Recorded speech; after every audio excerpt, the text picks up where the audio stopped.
Welcome to class tonight, Change Habits and Cravings with Your Brain. And you can see this picture of the girl here putting chocolate sauce on a cookie. Okay, we've all been there, right? You might even think about how many times have you said, I'm not going to eat sugar anymore. And then it's as if you start saying it everywhere. Maybe you pass up the donut in the morning or the cookie at the office. You're pretty good about that. But then by the time you go home, that ice cream is calling you from the freezer. You hear it calling you by name, right? Ice cream is a good friend, so you go have that conversation.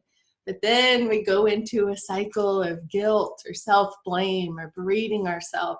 And then it's down a downhill spiral from there. Hi, I'm Holly Stokes with The Brain Trainer. I've been helping people rewire old habits, cravings, stress patterns, lack of motivation for the last more than 12 years now.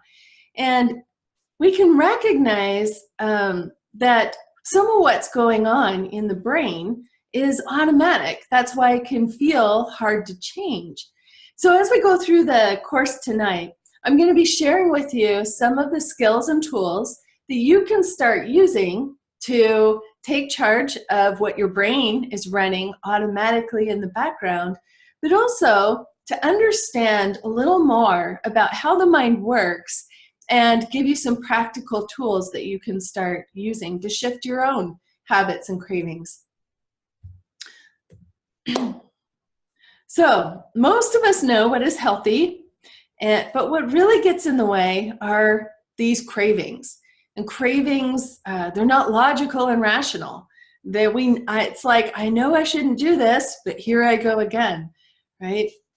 So as we dial in tonight, we're going to really understand what's going on in the background of the mind that's adding to these cravings that we experience, and how to decode these cravings. And decode, I call them brain habits. Whatever your mind is running automatically in the background are these habits of the brain.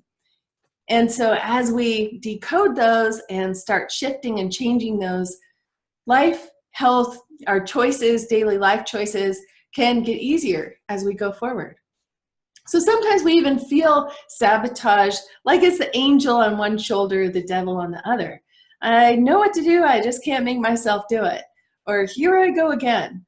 So this will start to give you some clarity about understanding your own mind and your own habits and patterns. So I totally understand about cravings. I've been there too. This is my before and after picture. And on the left-hand side, this is me 12 years ago before finding brain training skills. With the skills of brain, I call it brain training, teaching your mind new skill, habits, and patterns. So with NLP, neuro-linguistic programming, and hypnosis, I released 40 pounds 12 years ago with no dieting, no counting calories, no box meals, no depriving myself. It gets easier when you get your brain on board. And what we see now is also, weight loss programs are a revolving door. How many before and after pictures do we see? And we wonder, okay, well, how long did they actually, keep it off? I've had clients tell me they've lost the same 100 pounds like 8 or 9 times. Well, what is it that our mind is doing that's contributing to this, that is creating this as a problem or challenge? And so I wanted to share the statistic because so many people feel frustrated with weight loss. They feel as if they failed or they can't do it. But recent research says that more than 80% of people who lost weight regained it all within 2 years. And this was actually a comparative study with Stanford, and the figures of one study was more like 96% of people gain it back with 2 years. In another study, University of California, 31 long-term diet studies, within 4 or 5 years, people gained back more than they initially lost. So we know from research and statistics that how we're going about weight loss is getting in the way of the very health that we want. In fact, some researchers even said that you shouldn't diet because the results are you actually gain more weight back. And that comes from that cycle of trying to be really good, being really strict, depriving ourselves, and then there's a backlash that comes along with that. So rather than trying one more diet or trying to be strict or stay on track, it's even more useful to understand brain habits and patterns. And when we look at brain habits, I really like this diagram because it recognizes everything that we think, feel, and do is actually from our brain and what it's running in the background. So our focus, our motivation, sabotage, fears, our emotions, we have obvious habits in what we do, overeating, snacking on the wrong food, smoking. We recognize those as habits, but we also have habits in what we think and how we feel. And it's these thinking and feeling habits that directly are responsible for the choices that we make every day or the things that we don't do. So we can see confidence, relationships, especially food, habits, cravings, and our brain are directly related to what our brain is focusing on, what we're thinking about. And also, as we'll explore a little deeper tonight too, stress, health, and recovery also are patterned after what our brain is running in the background. So what your mind is running automatically in the background really is affecting us every day. And sometimes it feels like it's just running rampant, but the more we can manage that and bring it into alignment with the goals that we want, the easier we find it is to move forward and to also keep that change as we're moving forward. So I wanted to share this statistic. Center of Disease Control, 40% of the top leading 5 causes of death are preventable through lifestyle.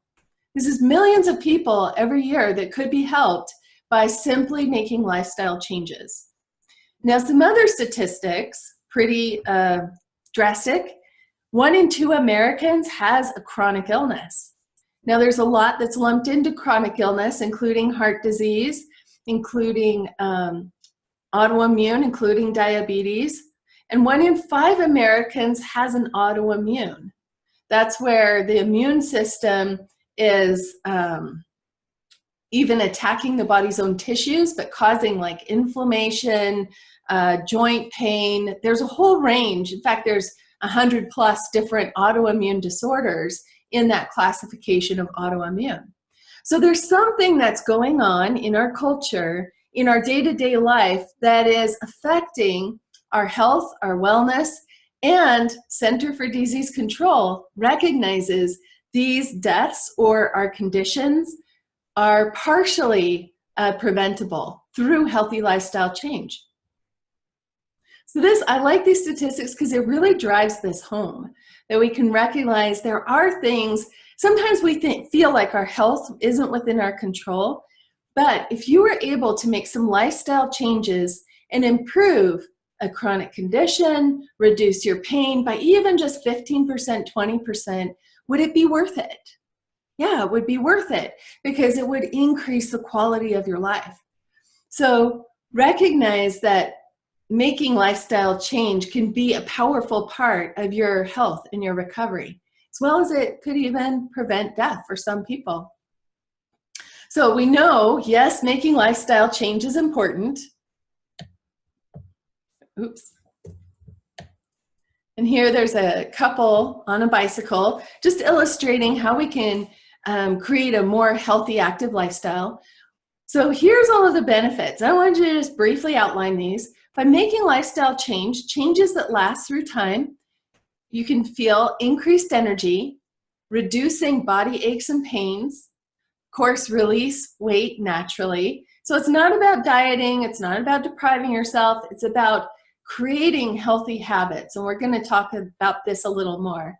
But things that you can sustain over time rather than losing weight and gaining it back. We want lifestyle that we can sustain. End yo-yo dieting cycle. How many of us have tried program after program with mixed results or it comes back?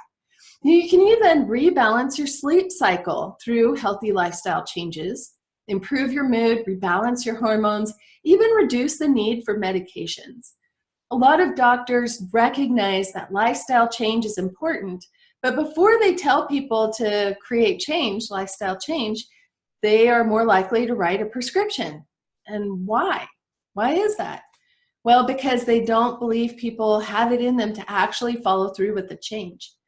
So we know it's important. Western medicine says it's important. Centered Disease Control says it's important. But once again, the real reasons that get in the way are our brain habits and patterns. So habits, patterns can feel almost impossible to change because they're running on automatic. They're wired into the brain. Now, this is a good illustration of how the brain works. And you can see on this left-hand side here, there is an image of a neuron. So one end is called the dendrite, the other is the axon. And what happens, this is a nerve cell in the brain. These, think of them like hands, like a hand with many fingers. And each of these tendrils there on this image go out and link up to other neurons in the brain. So anytime that you learn something new, your brain links up these neurons in a chain, creating a pathway in your brain. It's a pathway of thought. It's a pathway of feeling. And ultimately, it leads to action or inaction. So think about each time you learn, your brain is linking up these neurons in a chain, and then you have this pathway in your brain. Now, there's a saying, neurons that fire together, wire together. So as your mind links these up in this chain, it strengthens the pathway each time you do it.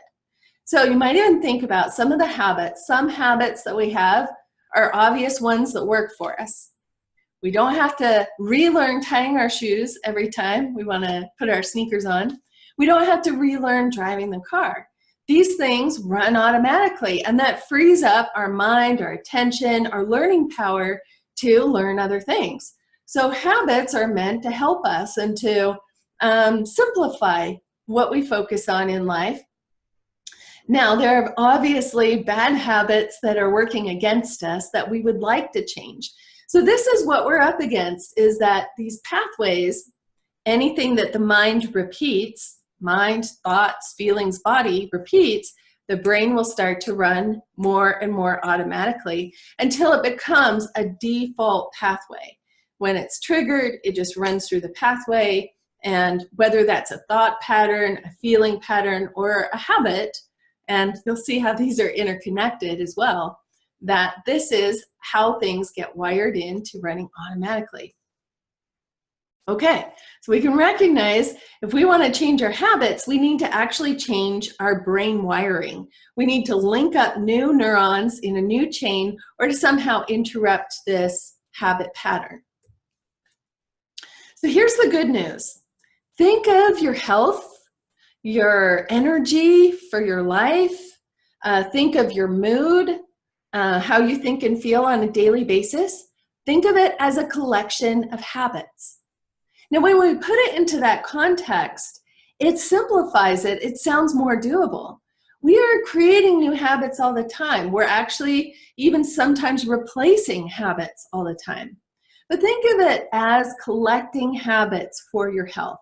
So what are the habits that you can start incorporating into your life to improve how your body feels, how your energy is, and how your mood is also relates to your mind and body system.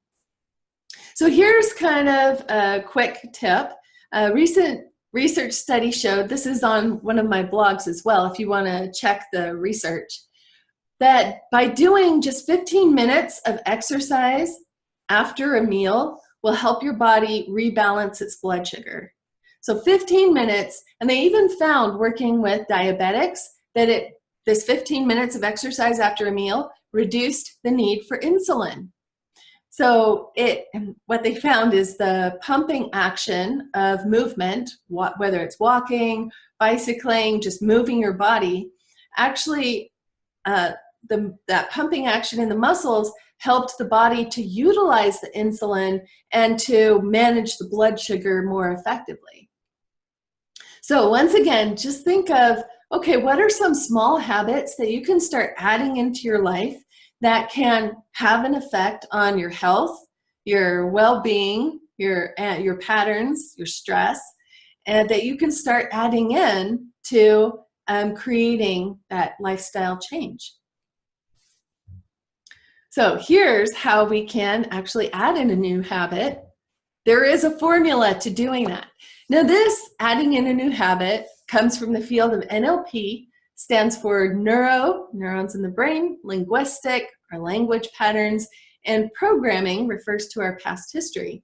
So how do you add in a habit? Well, the first thing, you need to think about what habit you want to add in. So a good example here would be walking 15 minutes after a meal to help rebalance your blood sugar. And now you want to think about, where does it fit into your routine? Would you want to do that in the morning after breakfast? Is that at lunchtime? Some people have a lunch hour that they can walk around the building, or they can take 15, 20 minutes to get in that movement, that exercise. Or does it best fit after dinner? Now where you think about, as you think about the habit you want to add in, think about where does it fit into your routine. And you might have to finagle things around a little bit. So you just want to make sure that it's a congruent fit for your day-to-day life. So what you're doing already, most people are overstressed, overtired, overwhelmed. So you don't want to make it really like an hour at the gym. This is one way I see people feel like they're failing, is that they set this big goal, 1 hour at the gym every day, but then it doesn't fit into their routine, into their daily life. So go with a smaller chunk. Go with a smaller habit, 15 to 20 minutes, and then you can build on that from there. So where does it fit into your routine? And you want to pay attention to what you're doing before it and what you're doing after it. And then a way of helping your mind remind it to incorporate this habit is to create an image that would then represent this habit for you. So if it's walking, maybe the image would be a pair of tennis shoes. If you're adding journaling into your day, maybe it's the picture of a journal. If you're adding fresh fruit in the afternoon, maybe it's a picture of a basket of fruit. So the image part is useful because it gives the mind something to focus on, and it also creates kind of a reminder system. So we don't have enough time tonight to actually walk you through this process because there's a lot more information that I want to share. But here's the formula, how to add a new habit. So you dial it in, what you want to do, where does it fit into your day, and you create an image to represent it, which is a focus for your mind, and then preview it in your day. You imagine going through your day, and in that place where this new habit fits into your routine, you use the image and imagine walking through your day with this new habit. So I would imagine going through my day, and if my new habit was after dinner, I would go through my day, and then at the time it was time to walk, I would imagine a pair of tennis shoes. I would imagine going on that walk and letting my body feel that movement and feel good. And then going through the rest of your day, and then going through that night and going through the next day. So you're previewing it. Now, each time you think about this, what is it doing to your brain? It's linking up neurons in a chain, or even overriding the habit that's already there. So as we think about going through our routine, our mind is reviewing what comes after each event in our routine.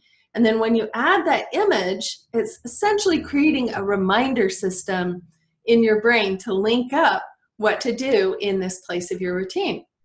Now, repetition, step number 5, repeat it 4 to 8 times. So preview your day, imagine the sequence of events, where the habit fits into your routine, go through that, and as you repeat it each time, it's linking up these neurons in that chain, and then that repetition fires them together to make it more and more and more automatic. until it will become a default pathway. So this formula is really good for adding in a new habit. So something that you want to add in. Now, if you're talking about changing an old habit, it's a little more complicated in that you have to interrupt the old habit pattern. And now in things like smoking or things that our mind automatically runs, there's a little more involved, and sometimes there can be psychological reasons that the unconscious mind or automatic mind continues to run that old habit. So for instance, smoking is just a really good example, that smoking isn't just about the physical cigarette, it's about what the mind has attached to what smoking means. You think about how people learn to smoke, they're usually in a group setting, in a peer group. There's usually a feeling of belonging or connection because they're surrounded by their peers, or it can even be like a family pattern. All my parents smoked, my dads and aunts and uncles smoked. It's just what our family does. So if the mind has wired it in as connection, belonging, then you have to clear that underlying pattern or help the mind switch it to actually replace a habit that's already in place. But this, adding a new habit, works very well. And so this is the easiest place to start building in your healthy lifestyle habits. And start with things that are easy to add. Notice where it fits. If it takes too much time, if it's too complicated, if it interferes with something that you're already doing, chances are you would continue to struggle adding in that habit. But this is a really good place to start. Once again, think of healthy life, healthy body as a collection of habits.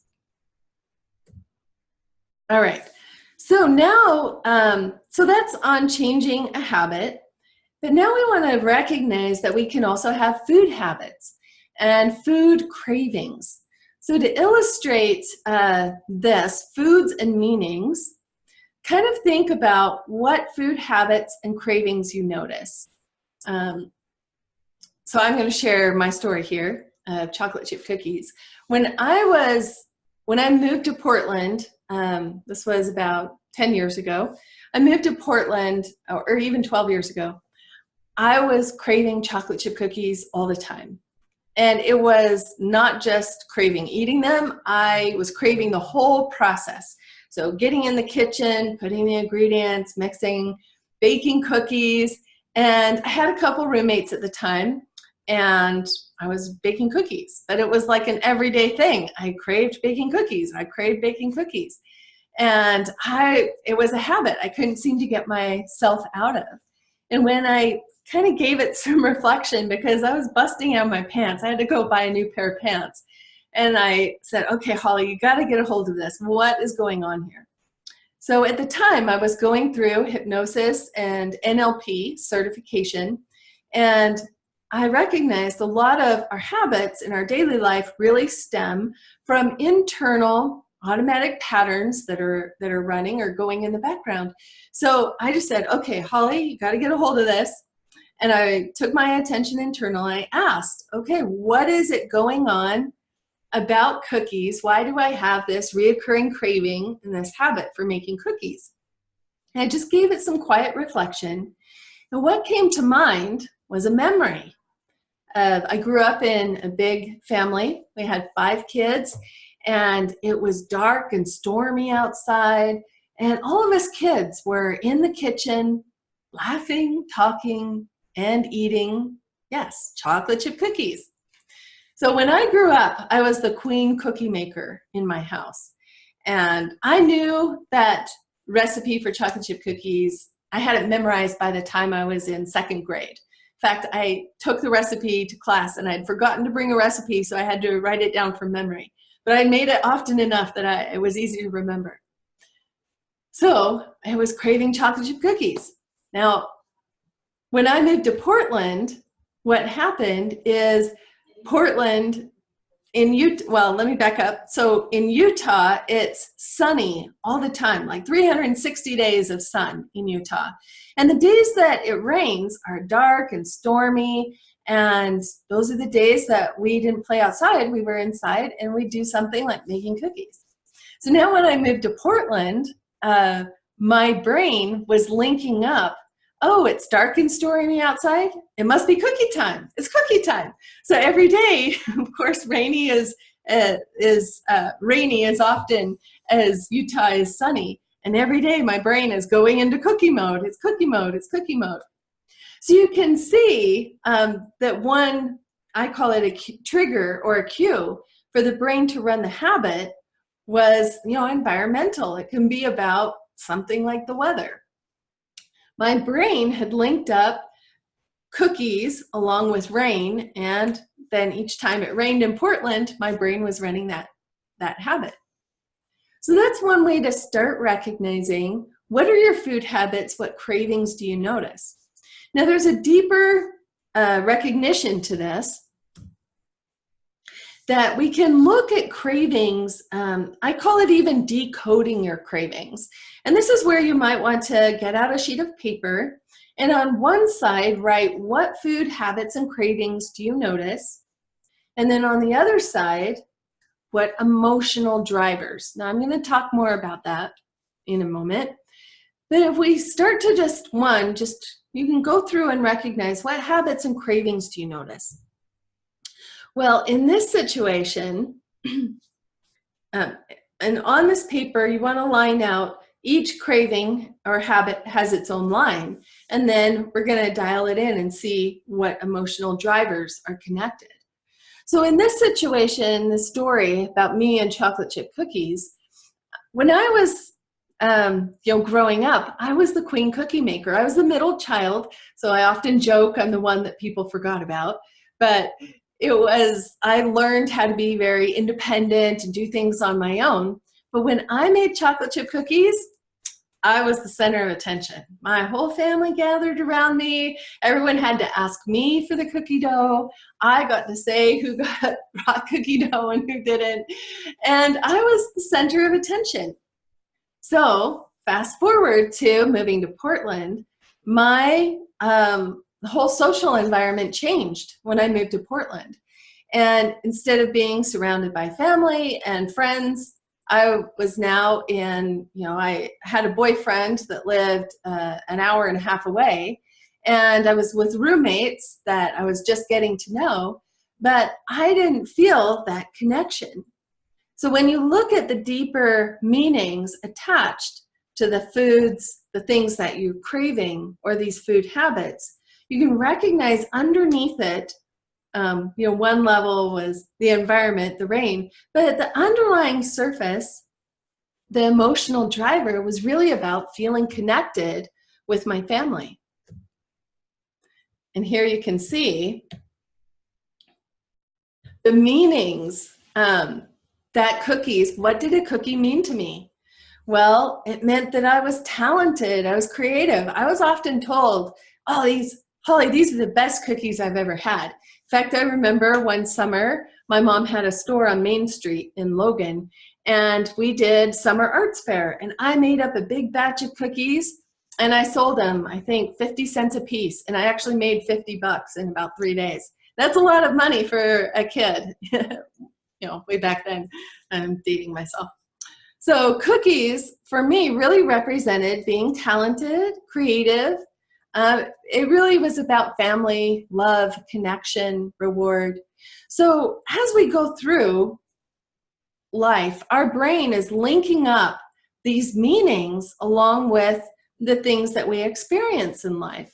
And so our foods aren't just about food. It's about each time, that we sat down and shared cookies. Each time it builds in this underlying feeling that attaches to food, how it's represented to our mind, and how we think and feel about it.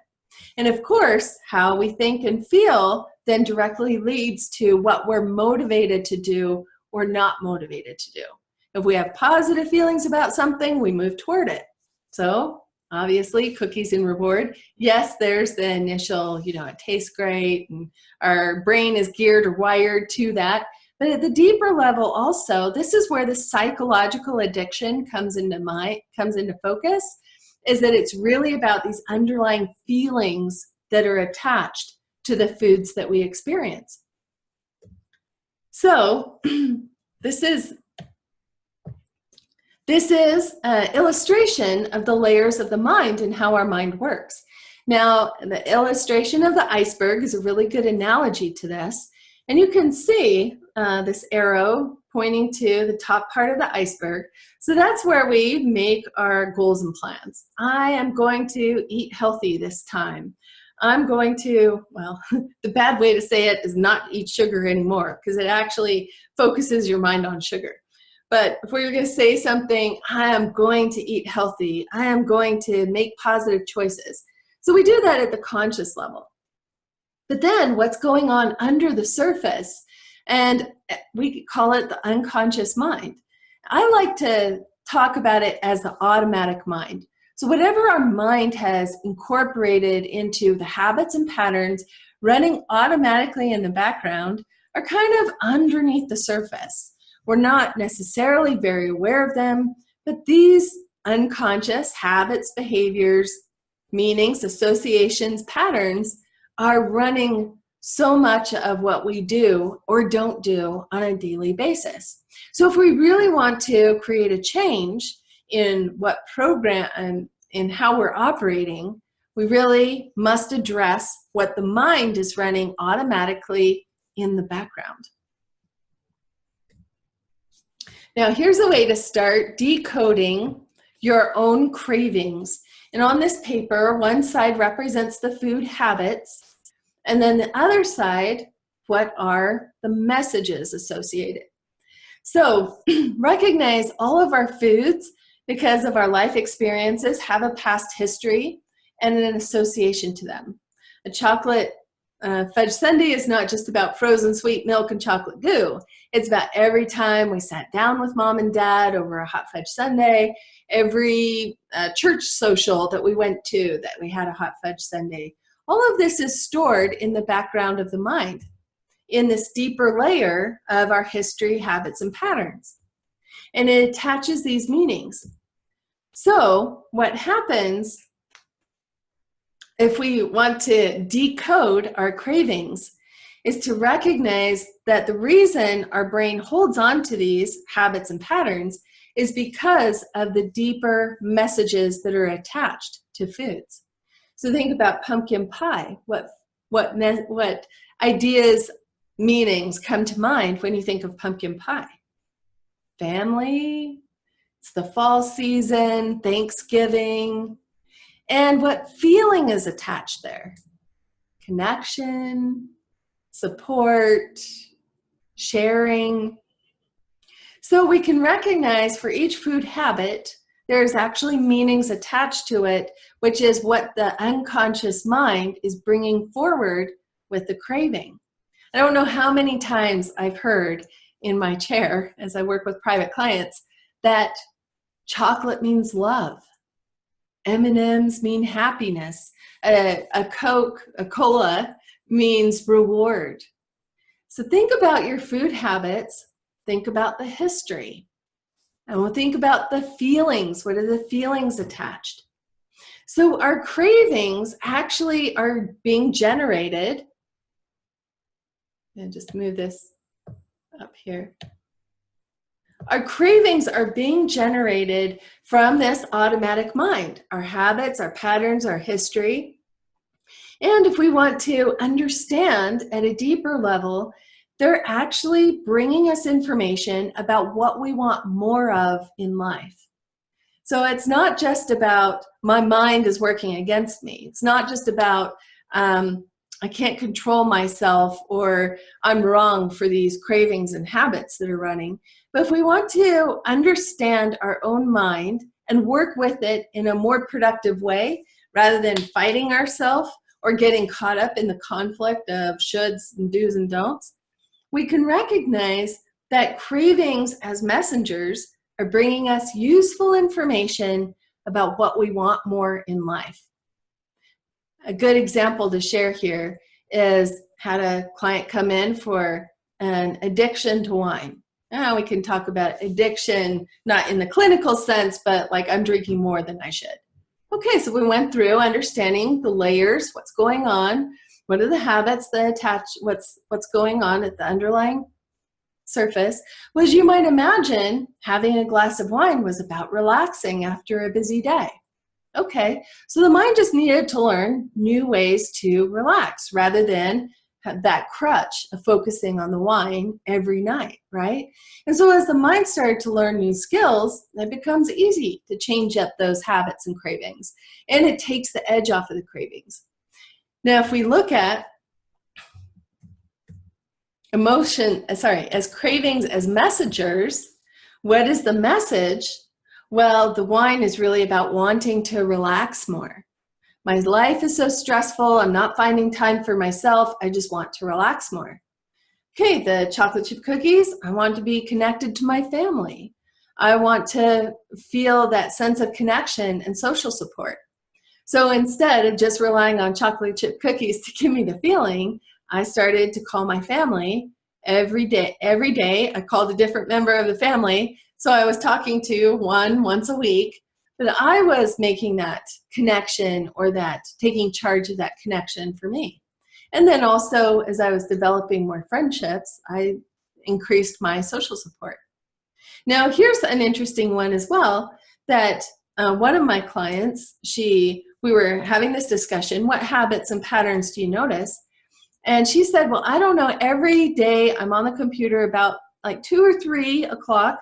I just have to get up and go find something to eat in the kitchen. I'm like, okay, so think about, kind of break it down. What's going on right before you notice that need to go find a snack? She's like, I'm not hungry. I just have to, it's kind of a compulsion to get up and go get some kind of snack food to chew on. Okay, what's going on right before? And she kind of did the inner reflection. It was more about giving herself a break. The food was just the excuse to get herself out of the chair because she was a work from home person and she would be sitting too many hours in the chair, and getting up and moving was what her body really wanted. It wasn't really about the food. It was more about getting up and moving. So she replaced the snacking part with just doing some gentle stretching and yoga. And that was enough to refresh her mind, her body, so that she just felt better. And then she could sit back and finish the rest of her workday. So a really great question to ask when cravings come up is, what do I really want? If the craving is a messenger, what is the message? What is it telling you about what you want or need in your life? Sometimes it's even about expanding something in life. How many times I have heard chocolate means happiness, sweets mean enjoyment. Well, how much happiness or enjoyment are you experiencing on a daily basis? If you find you're working too much and not taking time for things that you enjoy, definitely cravings become stronger because our unconscious mind is searching for joy. So it runs through the list of what it knows about joy and looks for, oh, what is joy? It runs through the list. Oh, it's about having a cookie. It's about having a candy bar, whatever that is that comes up. And then our mind focuses on that craving, that image of the food, the sugar, and yeah, that will create joy, right? But it doesn't last. It's only lasts as long as the food is in front of you. And one of my clients had a really great quote. It's in my book, the Train Your Brain to Slim Your Body. She said, "There's no donut in the world that can fill up the hole of lonely." Did you know loneliness is the #1 self-reported challenge for people in our first world, day-to-day lives? Loneliness. We're even more connected now online especially online. We're connected with people all over the world, but we're feeling more and more isolated. And I think it's because we're not having as much one-on-one time or FaceTime. Or how many times do you go, maybe this isn't you, but I'm sure you've seen it. You go to the restaurant and everyone at the table is twiddling their thumbs and looking at their phone rather than paying attention to who is right there with them. Okay, so start to notice. Now this also, if you switch your focus of recognizing cravings as messengers, this also decreases kind of that conflict that we have against ourselves. We can use the energy of our unconscious mind to help us expand our vision of our own life, to add in the positive things that we want to think and feel, but doing it in healthy ways, right? So happiness isn't about eating more candy bars, Snicker bars, or chocolate. It's about expanding how we're finding happiness in our life. And as we fill up on the feeling of happiness, it switches the craving away. Now we can also have processes in NLP and hypnosis to help your mind do this for you more automatically as well.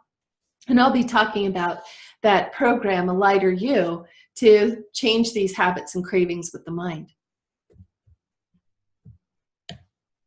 Okay, so if we want to really make the changes in life and to make them lasting, we really need to take into account what our mind is running and what programs and patterns are running at the automatic level.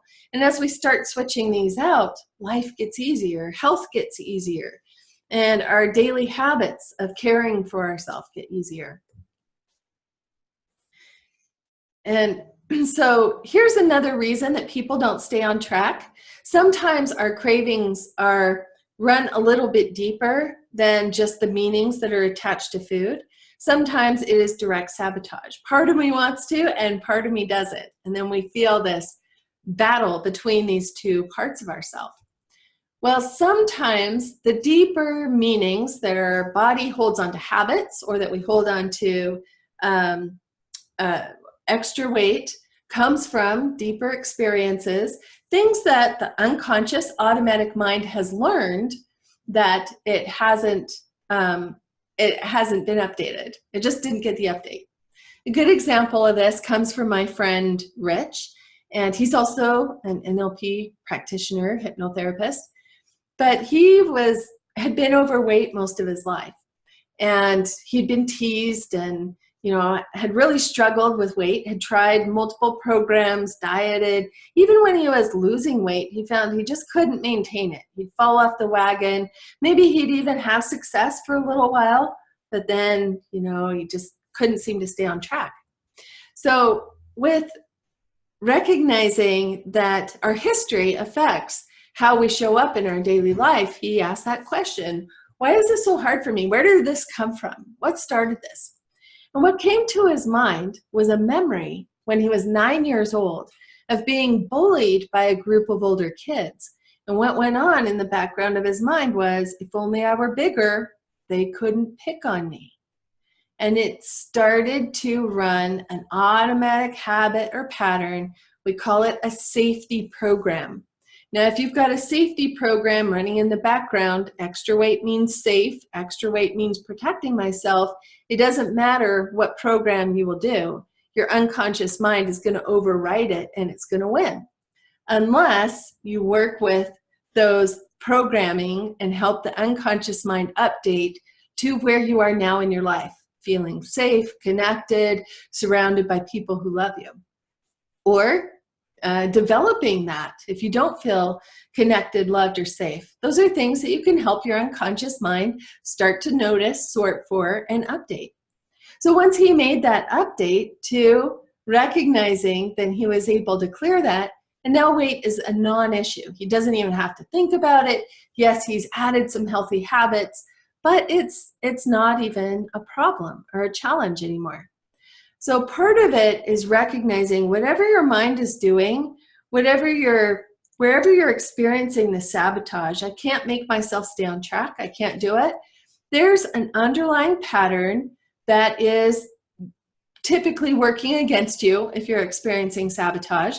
So at the conscious level, yes, you're on board, you know that you want to move forward, but the unconscious mind can be holding on to old programs, old patterns, habits, cravings, but these are all things that we can help the mind update and shift.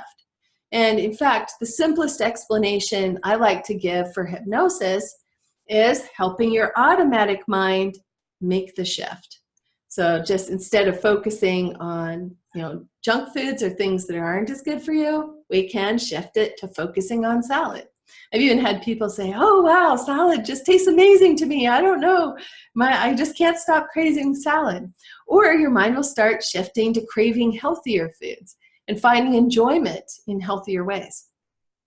So if you've noticed this, if sabotage, if this is one of the patterns that you've noticed with weight loss, dieting, exercise, or even just maintaining healthy lifestyle, especially for people with chronic illness or conditions that they need to manage, really recognize the reason for feeling so frustrated. It's not just about willpower and making yourself do it, but there's something underlying at the automatic level that your mind needs to address to help you shift so you can get to that place where your brain is on board with your healthy lifestyle goals.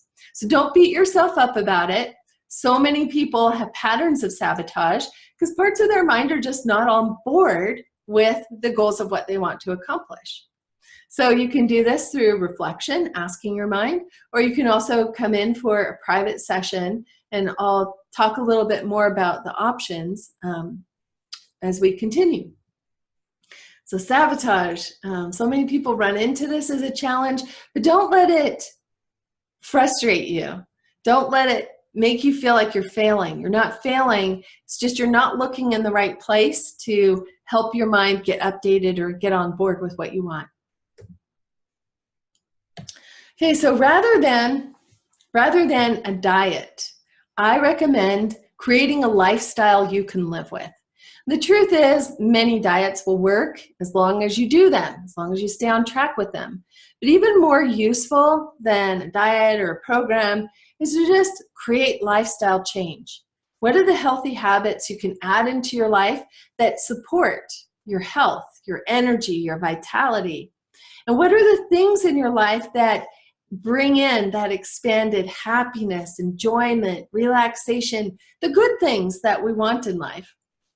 The good things that we want in life often have, images attached as far as food. So those are the messages about what our mind wants to think and feel more of in our daily life. So think about it as creating a healthy lifestyle, creating a lifestyle you can live with, and that is your key to lasting health and healthy body. And I added this in here.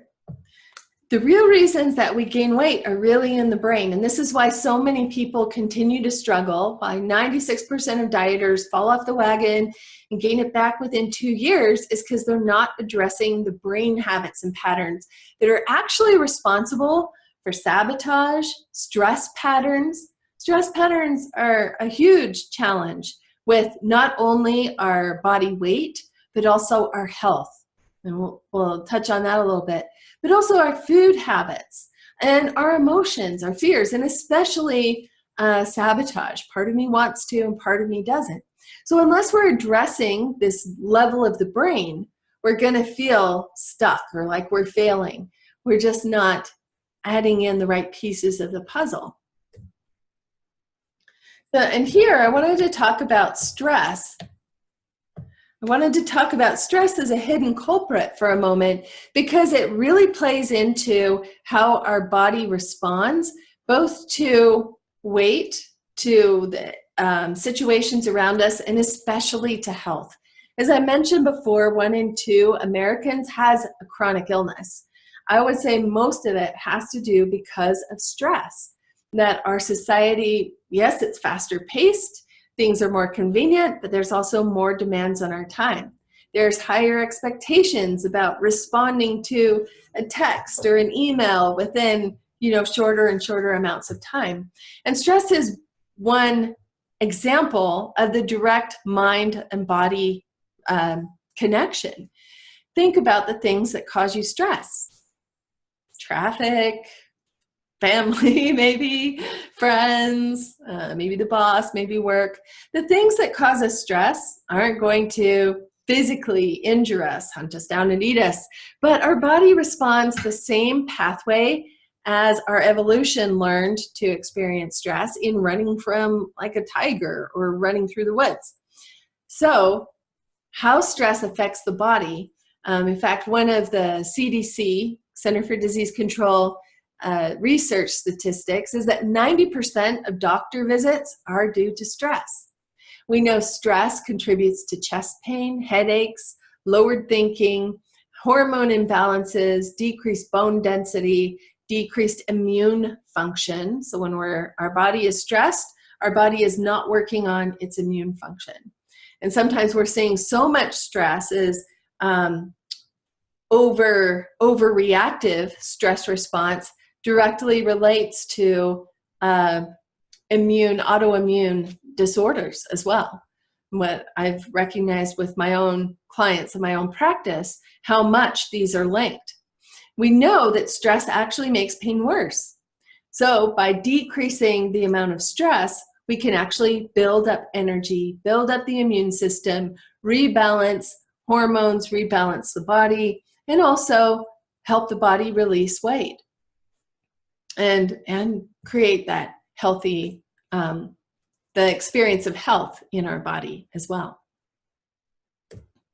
So stress is also a positive side effect of hypnosis is also stress relief. So that's another added benefit that really helps the mind and body system rebalance itself.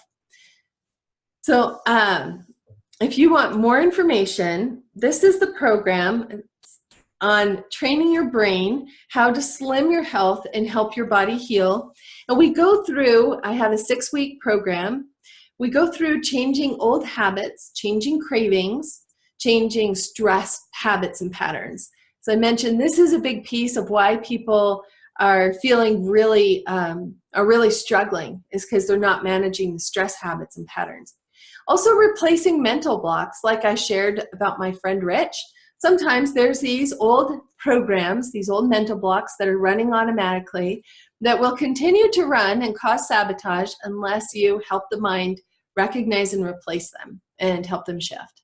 And of course, lack of motivation is part of what's wired into the brain. And it's really about healthy lifestyle and creating the lifestyle that works for you. And the most important thing that you can do is to manage your brain. And as you manage your brain, you can help your body rebalance itself, build your energy, build your health, build your vitality, and really help your body rebalance and heal.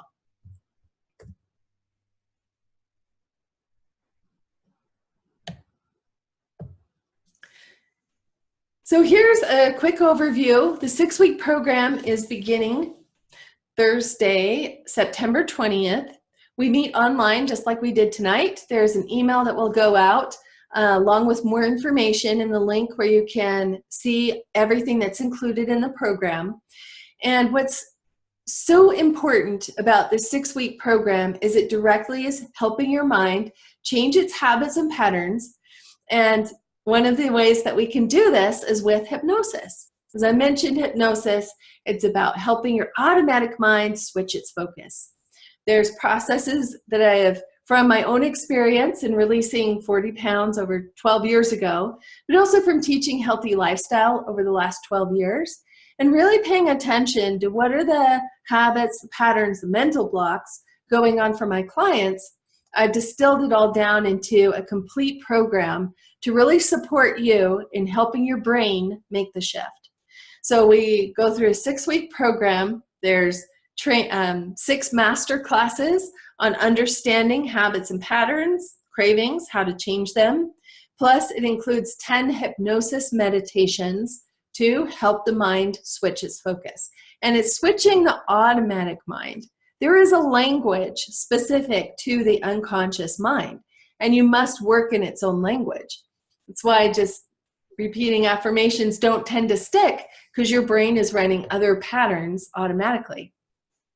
Also with this program, I recognized, though most people know it's healthy, there's also a lot of misinformation in the health world. And my clients were doing things like, I'm counting calories, and I'm like, well, tell me more about that. Like, well, I know that if I eat a candy bar, I'm just gonna skip dinner. I'm like, well, that's not helping your body. In fact, the sugar, by creating spikes in your blood sugar, is actually tripping that switch in your body that releases insulin, and then your body just stores everything as fat. So I've included a workbook that I created, 6 Nutrition in Action Masterclasses for super health, and it goes through really understanding how do foods affect your body. It's not about counting calories, it's about increasing the quality of your foods and finding ways to make it enjoyable and something that you can live with long term. And 6 hot topics. These are recorded master classes in this program, including intuitive eating, hormone balance, stress relief. Plus, this season, I've added extra support. The extra support that I've added includes 1 live coaching support call every month, 1 stress, weight, and illness to super health support group. So this group will begin meeting live. You can check the website for the schedule, and there's a Facebook group. So this allows us to share recipes, share tips, tricks, making food and preparation easier so that you can stay on track. And you know, convenience is really more and more becoming the name of the game. If it's not convenient, we tend to let things slide. So it's making time for it, but also recognizing easier ways to fit in healthier eating and to fit in care for your body and care for your health and support.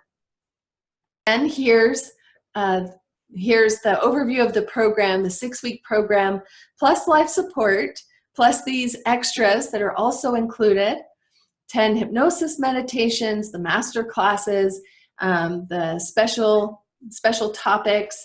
And here's the website registration.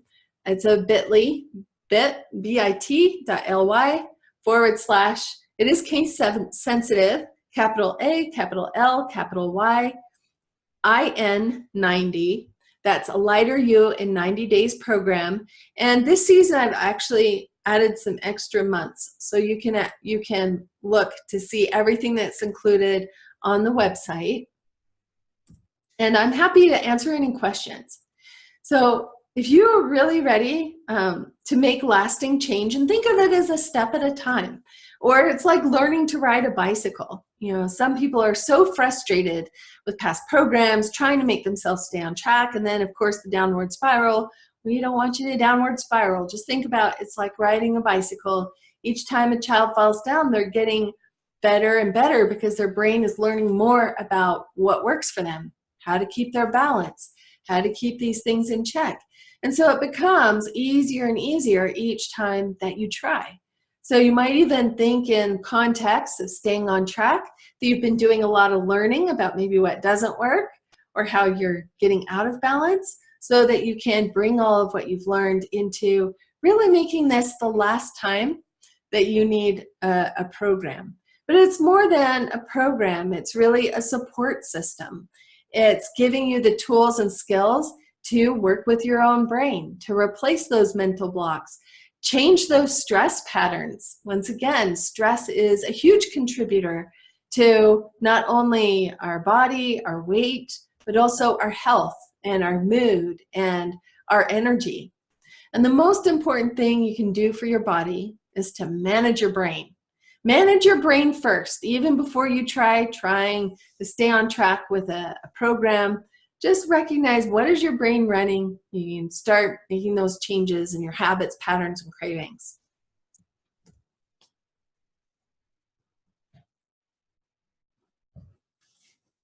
And here's the website page, alighteryousystem.com. You'll find the information there under A Lighter You in 90 Days. You'll find in one of the drop downs. And you know, really keep in mind, whether it's your life, your health, your love, your career, it all gets easier with your brain on board. If you really want to make lasting change, getting your mind on board and your automatic mind, what it's running in the background, getting that on board to bring your whole focus into how you're moving forward. And it doesn't have to be hard. A lot of times people have these ideas, weight loss programs are hard. You have to put a lot of energy or thought into it. Well, I've really dialed this program in to make it easy to listen to the audios, the recordings, the hypnosis in a lot of different ways that it can fit into your life easily to help reprogram your brain, help make the switch, find your healthy lifestyle, build your energy, build your vitality, even improve your health, reduce your symptoms, reduce the need for medications. And I have my own story about that I share on the website and also in the private Facebook group. So thanks for coming tonight. If you'd like the extra bonuses, go ahead and register by the registration date. And I will talk to you soon. Feel free to give me a call. You can see the details at lighterusystem.com. And I look forward to talking with you soon.